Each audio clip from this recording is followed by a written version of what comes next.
Hello and welcome to We Are Famous EFC. I'm joined by James. So it is a bit of a different interview, people. So today we're going to be interviewing James and we're going to talk to him about what he does. And then later on in the show, we're going to talk about Everton. So without further ado, I want to welcome James to We Are Famous EFC. So thank you very much for joining us, James. Yeah, no worries, mate. No worries. I'm looking forward to the next, this episode, to be honest. I mean, you were telling me a bit about the episode via Twitter, a bit back and forth, but yeah, I think it should be a cool little episode, mate. So looking forward to getting into it. Yeah, me too. So, what got you into liking football? Wow, that's a good question, mate. To be honest, I think I started from quite a young age getting into football. So I'm sure, like yourself, you start supporting the Premier League, growing up watching it. I mean, I think Yeah, you're a similar age to myself, so we probably grew up with the same era of watching the Premier League. Yeah, I remember having quite a few early memories of watching Match of the Day, and I suppose that was really the start of wanting to try and going down the football vlogging route. But probably once again, similar to you, it was really in 2020 where it really started kicking off for me. So you had the COVID lockdown. And yeah, yeah, that's where I really started getting into football vlogging. You saw a lot of the big broadcasters at the time, TNT Sports, Sky Sports. They were really not doing that much content at the time. So I saw a little bit of a gap in the market there. Started pushing out the vlogs, similar to what you're doing actually, getting yeah. fans on, talking a bit about Premier League. I've done a few episodes about Everton in the past actually. I'm not sure if you know him, Armando Broja. I don't think he played too many times last season, but I know him pretty well. So, yeah, he's probably a bit of a fan favourite at Everton, I would say, for myself personally. But yeah, really kick-started from that. And then I started getting into more non-league rather than doing Premier League vlogging. But yeah, I've been at a team called Gosport Borough now for the last 2-3 years. And I must say, I've really enjoyed it. Now looking to go down football journalism, starting to get into more vlogging. But yeah, that's a little bit of a summary there for you, mate. Nice one. Very interesting as well. And also, what is your job role? Um, can you tell us a bit about more about what you do yourself? Yeah, so at the moment, I'm currently, like I said there, working with a small team called Gosport Borough. We're Yeah, step three, I think, of non-league, so that equates to Southern Premier. I'm not sure if you know how non-league works. You've got National League, then National League South, and then yeah, we're in the one after that, Southern League. But to be fair, you've got some cracking teams in it this year. Last season, I'm sure you know AFC Tottenham, but they oh had yeah, ex-Premier League striker Charlie Austin. I did an interview with him, but yeah, non-league, it's getting so much more competitive every year. But I do the vlogging for, like I said, that team, Gosport Borough.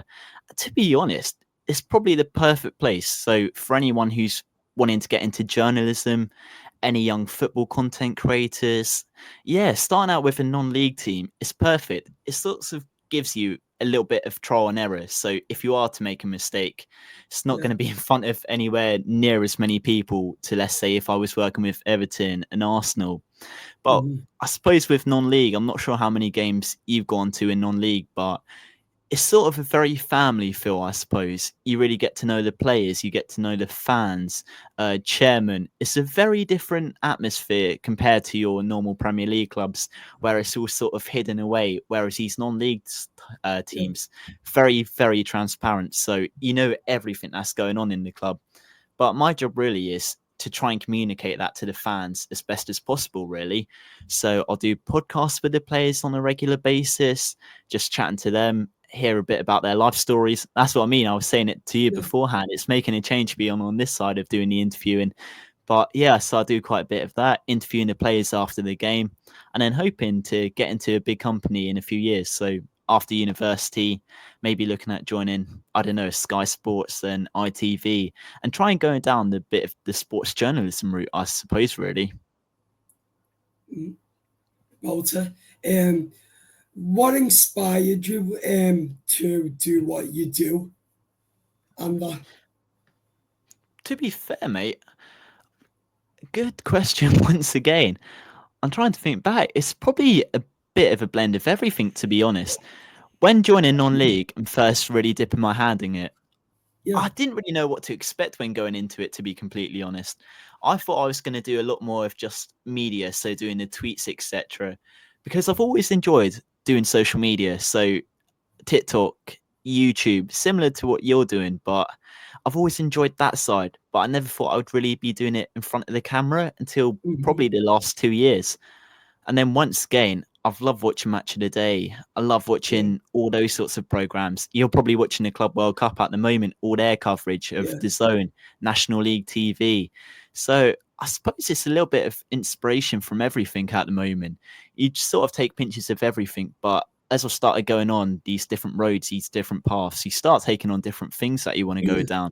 So yeah, I suppose it'll probably change again in the next 5 years where I'll be heading down, but yeah, taking inspiration from quite a few places.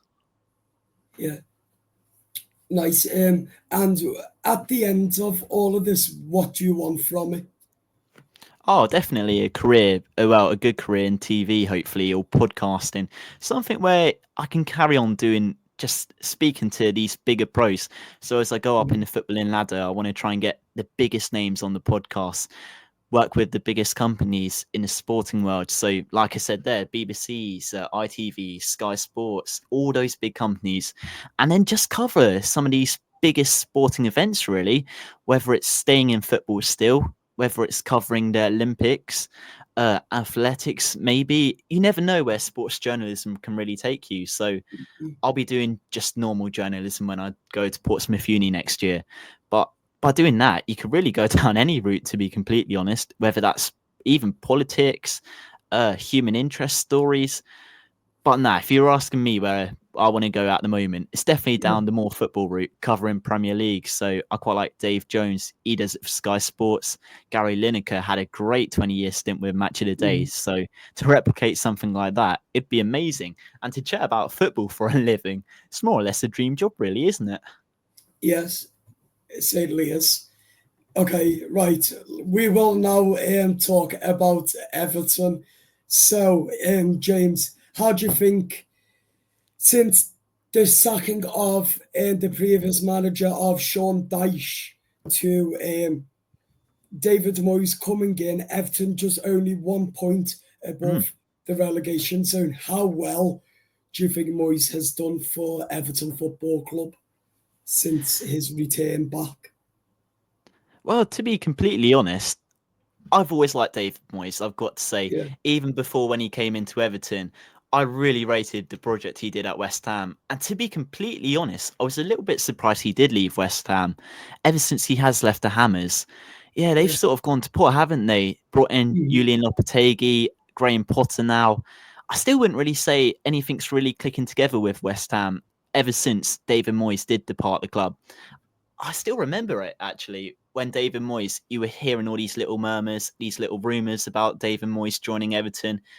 You could probably tell me a lot more about this, speaking from a lot of Everton fans, but I yeah, would probably say it was a very 50-50 split.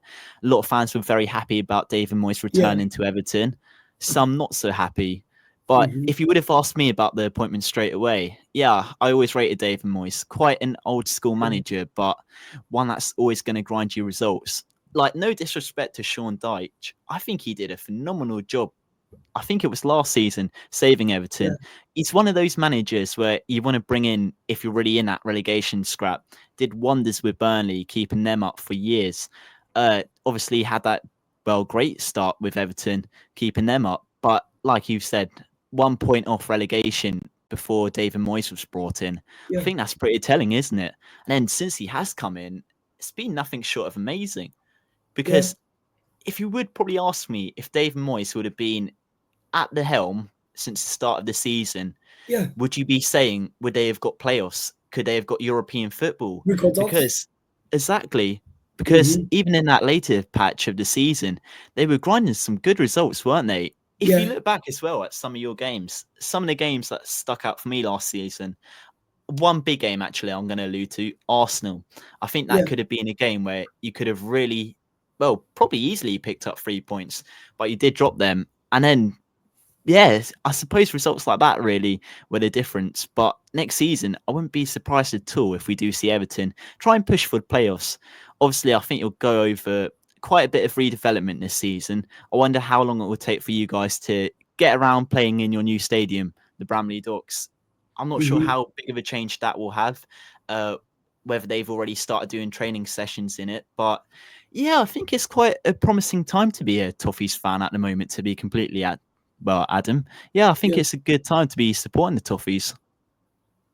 yeah, certainly is, especially with Hill Dickinson, Branley Mm. Murdoch, as well. Where do you think it all needs to start? On the pitch with the manager, or do you think the noise, what we had from Goodison, and carry that into Branley more with all the noise, the racket around the club, with all the noise when like you go and like score and that you sing, and we did the coach greeting and all of that as well. To be fair, Um, mate, I think it just fully comes down to how they perform, really, whether they get off to a good start or not. I yeah, suppose probably the first few weeks in a season, it's going to be telling for David Moyes. You want to get off to a great start straight away, and then really just get that Bramley Moore Stadium just behind the boys from the go. Really, if you could pick up a good result, I think the fixture list came out today. I didn't see who Everton's got as their first home Leeds. game. Is it Leeds? Oh Oh, no, first away game is Leeds. First home game is Brighton over Albion. oh, okay, that could be quite a tasty clash actually. Because yeah, okay. So two first promising games actually for Everton then. Because well, I've probably got Leeds as a little bit of a dark horse going into next season. They're probably Yeah, one of the few championship sides who have been promoted of recent time where I can see them staying in the Premier League next season. And I'm not going to say comfortably staying in the Premier League, but I think they will stay up, Leeds. yeah, So that could be quite a challenging game for a first season. You don't know how they're going to come out, especially traveling to Ellen Road. So yeah, that'd be a pretty hard game to start with. And then you mentioned there your first home game against Brighton. That's not going to be an easy game, is it? We've seen no, Brighton once again, probably a team where once again on paper you just don't know what you're going to get with them, do you? Especially if they can keep hold of a lot of players. We've always known in past they're probably up there with them, Bournemouth. There's a handful of teams in the Premier League now where they're just renowned for having this great development of players, bringing in players, turning them over for big cash, and then just using that money to turn over and keep buying youngsters till they're eventually gradually going up in the league. So yeah, two first challenging games, but if they can get 6 points straight away off the back from those two games, yeah, I think that would definitely get the fans behind David Moyes. Hopefully, yeah. painting quite a good atmosphere for you guys as well. It'd be interesting to see. Actually, I'll probably have to watch out for that. Your first home game, is that a Saturday? Is it? Um, yes, Saturday. I might have to watch the highlights in of that one. I'm not sure if my team got sport. Well, you would think they would be playing, but yeah, I'll definitely catch some highlights of it. Try and catch the live score of it. Yeah, I think that'd be quite an interesting game. Actually, will you be going to Nice. that one? The first Premier League game at Branley Moore. I'm gonna try and get a ticket, but hopefully, but it is going to be hard to get, as we know, because Oh, 100%. everybody will want to go. So it will come down to, I'm taking what it'll come down to is first Mm. on phones gets the Yeah. first lot of tickets and so on for a Mm. couple of months until it all like calms down. Um, but I've got faith that I'll be able to get one as well because I've got a membership as well. And I get a free one because of my disability as well, because I'm autistic. Um, so hopefully I'll be able to get one. Where do you predict Everton to finish the season for next season? I think that's probably the hardest question you've asked yet, mate. Where Yeah, could I see Everton ending up? I'm saying seventh to get Seventh. you. So Yeah, to get to get Europa. Europe, yeah. Yeah, Well, we saw it last season, didn't we? I think did it go down to 8 in the end? The top 8 got Europe. yeah, I think so. If that replicates itself, Hamel, I think it'll be much harder to for that to happen this year in the Premier League. I think you'll be above. mid-table, I think you could be around, like you said, 7th to 9th. I would go for. I'm not going to go concrete yet, but yeah, I think it'd be telling with how you recruit this summer. I've heard a lot of players being filtered around Everton. I think the biggest one for me is Jack Grealish. I'm not sure where that rumour came from, but if you could somehow get your hands on Jack Grealish, that could be a little bit of a wonder signing. But yeah, I think it all depends really on how your summer transfer window is. But yeah, I think at the moment, if you keep hold of a lot of your good players, I think keeping hold of Braithwaite, that would be a telling one. Obviously linked away with a lot of teams at the moment, being a star part of your team. Illumin Jai, I think he was exceptional last season. Alcaraz, wow, what a player he turned out to be in that He's my last batch of favourite. the I season. love Is he your Alcaraz. He's favourite? like Hillman and Jai, so skillful. Exactly. He's fun to watch. Once again, if you look at the juxtaposition though between the way David Moyes wants his team playing, between contrasting how Sean Dyche wanted his team playing, it's so much funner watching Everton play under David Moyes, watching those players that you alluded to there. So yeah, you know what? I think I will go for 7th. I'll replicate what you're saying there, mate. Hopefully get European competition next year. Be good to see it return, actually, for Bramley Lane in the second season. Yeah, agree. There was rumours today from Team Talk and Football Insider that Everton have offered Jared Braithwaite a new contract as well. And I think that if we can get Jared for another 2 years, 3 years, that would be amazing, especially going to Bramley more. Because the quality Jared's got, the enthusiasm and the mentality is strong and wonders. He is the best defender in the whole Premier League, is Jared. What do you have to say about Jared? Well, exactly what you were saying there. On his day, yeah, he looks like a real promising talent, doesn't he, to be completely honest. But I think you mentioned there, if you can keep hold of him for another 2-3 years, keep him in his prime, you just have to wonder, though, by keeping him, will that help encourage other players to come to Everton, whether that be bringing in midfielders in front of him? Because obviously, defence, if you have a sturdy defence and a midfield in front of him, it's going to be encouraging for other players to come to Everton. Once you start to see that project lining together, you'd have to think it will just encourage a lot more players, a lot more targets to come to Everton if you can keep hold of him. But I would say the biggest issue is fending off those bigger teams, perhaps. I know Manchester United were heavily linked with Braithwaite. The only issue is, would he want to go to Manchester United now? Obviously, United didn't get Europa League, but once again, United have that star-studded team, don't they? Well, not really star-studded, but that reputation that precedes them. So you do have to wonder, would that filter through to Braithwaite or any other teams that are coming through to him? You just have to wonder. But if you could keep hold of him, yeah, that would be an amazing coup. I think that would be probably your biggest signing if you could keep hold of him. Yeah, agree with you there. Right. Thank you very much for coming on this evening. People go and follow James on Twitter. Do you want to show your Twitter and your other stuff out? Yeah, well, thank you, mate. Yeah. So if you follow MCI Vlogs, that's my Instagram, James Mcintosh TV on TikTok, Twitter, etc. And then also make sure to go and follow you guys, Adam, the famous Everton family. We'll definitely, I've already subscribed to it, so I don't need to do that. But anyone watching, make sure to subscribe to my good mate. Nice on, people. Thank you very much for coming on, James. Up the toffees, people. And let's just hope things is looking up for Everton Football Club, as we've got Hill Dickinson Stadium only 2 months to go now until we head for the first game ever at Bramley Moor. Come on, up the toffees. See you later. Bye bye.